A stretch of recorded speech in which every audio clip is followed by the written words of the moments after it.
very expensive. After they divorced, he cut off all communication with him. But then another woman came to police when Ayula was arrested, saying that Ayula had come to a networking party that she had thrown because she was a model agent. So she had this whole team of models that she would help hire out. And he wanted her to hire him, and so could not leave her alone. She got the worst feeling ever, and she ended up saying she didn't want him around her young models. But how did Ayula and Mackenzie know each other? Why would she get into this stranger's car at 3 a.m.?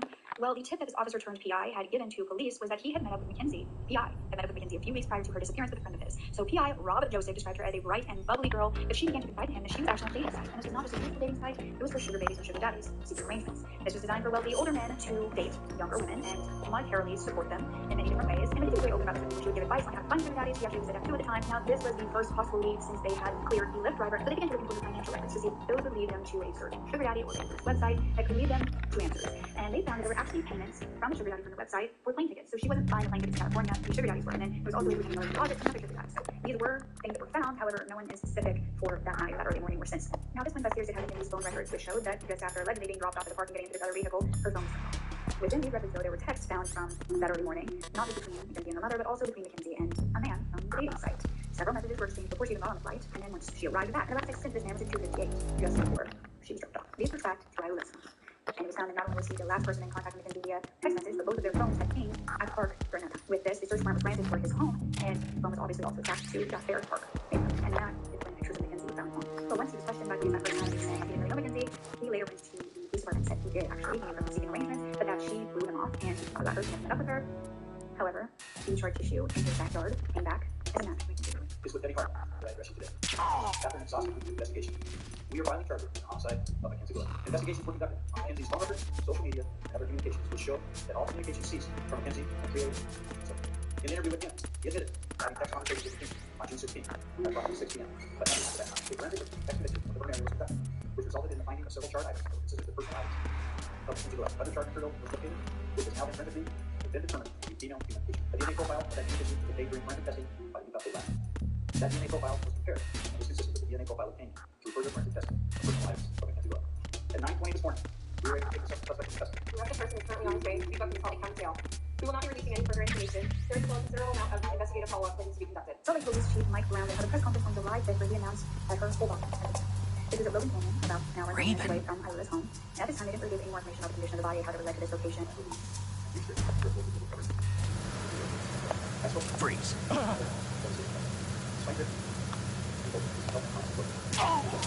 However, 5 days later, her was made in Ayula, aggravated murder, and court documents revealed that Olivia died from mental trauma and internal. She had gasoline poured on her body and was burned. Her remains had been found in a shallow grave in Logan Canyon. She was bound with ties and rope, and part of her scalp was found, which was believed to be that tissue found in Ayula's backyard. In a river near his home, in DC-90, it was enclosed with. How did they know it? But it wasn't necessarily that Ayula was confessing or giving them names for the answers, but he did give them answers because on Ayula's phone, they had been able to track him on June 25th, going to his home to Logan Canyon, and for about 2 hours, and nothing. It turned out that he had been living several years ago. He had actually gone to college there at Utah State University. He knew very well, but he never actually graduated, like I told you, because he finished from the same night. This is 75 and he definitely around the same time. He also had a reported incident. No charges were never filed, convictions never made, but there was a report from a victim who said that Ayula raped her.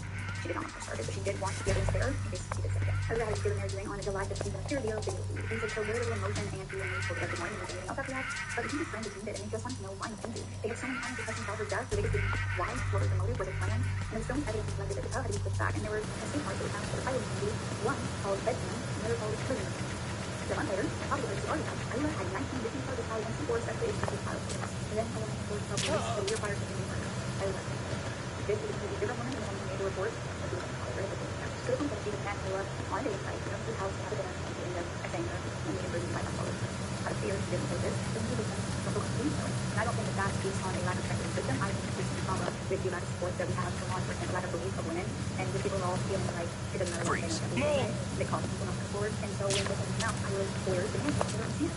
She told her, possibly saying that first had never been convicted, and she shouldn't have come to thank you. She wouldn't have allowed herself to consider this right law, and she did not have to be signed up for abuser. That could be wrong. So these people parties were aggravated murder, aggravated connection, dissertation in the body, expression of justice, 2 counts of forcible sexual abuse, and 19 counts of sexual exploitation of a minor. Then we were to have separately for the sexual abuse of the women who forward, and they did the parties aggravated connection and forcible sexual abuse. Now, thankfully, the victim did not have to testify, and in February 2 case papers, because the court determined that happened. Now, I looked like my book, and this trial was delayed.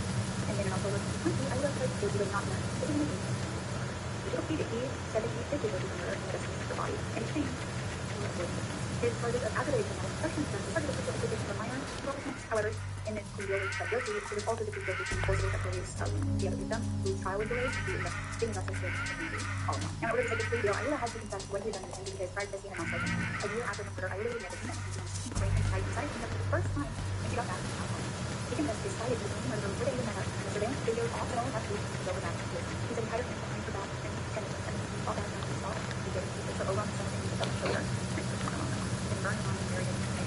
But when the detective arrived again, he took him he does her up to the Ayula would speak to his family, saying, I'm sorry for what I did, I deserve what I did, I deserve what I'm going to get, I'm going to come but I can just stand with everything else. And her father said, I'm not sure you have anything to withhold from doing outside, but you believe in that. My daughter intended to be an amazing lady of the world ahead of her. She was a kind-hearted person who cared about others. Now I will not have the opportunity to see her brought into life. And her cousin said, this is a nightmare you can't make us come. I will never be able to forget what happened to me. I will never forget the monster in my life. Never in my life have I felt her the way I have the last 16 months. Never have I been so fearful for my life, and I know how real she is in this world. But finally, the Henry has a lot, sort of. They still didn't get a full answer because the DA believes that he killed someone.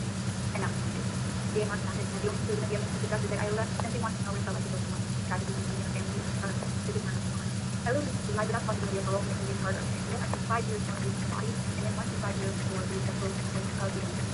Now, 2 months after the trial, the entirety of the trial was revealed to the reporters and outlets, and it was revealed that Ayula believed that it was not outside of the agreement to Boston, and he acted out like he was making a big on us, that he wanted help, and that his lawyers had not wanted to come and he knew that he was helping even though he had never met this person.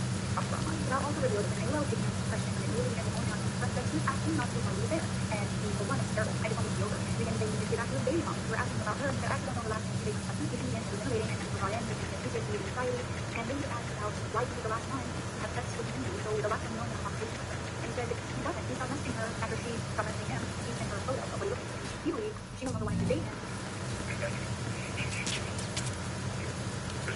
Yes, you are primary focus on investigation. I want you to stuff that I just think.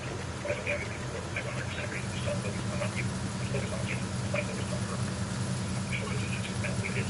Very helpful. He was willing to answer questions, but really he was just going to circles with everything he's saying. He was keeping investigators busy, but also not even interested.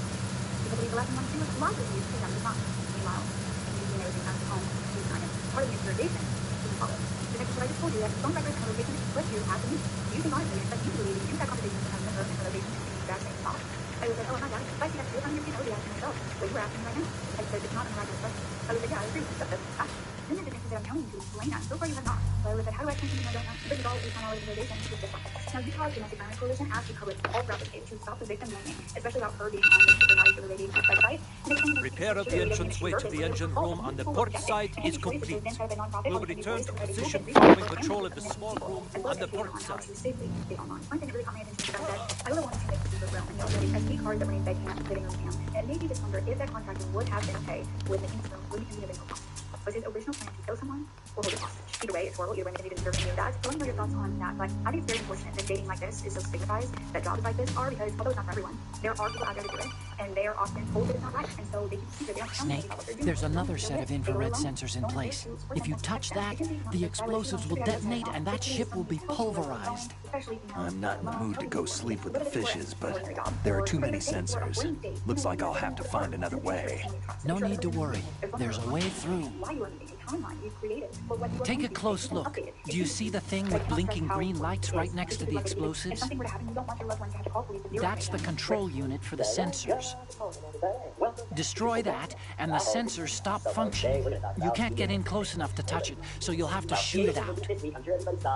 But the M9's knockout rounds won't work. The USP you picked up should do the trick. Use that gun.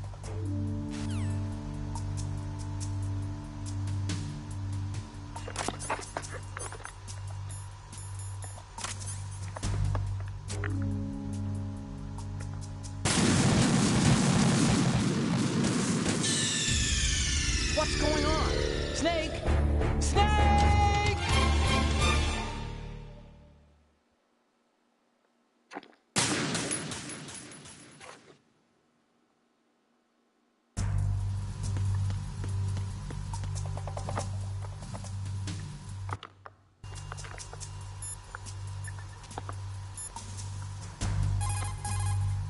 You want to save, Snake?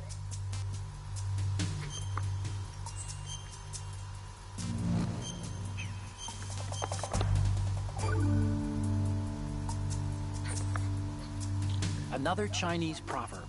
Those who look to the heavens prosper. Those who Melee. defy it are no more. Do you know this one? The meaning here is... Hold on a sec. That you can only survive as long as you're a part of the natural order of things. You remember pre-ripped jeans?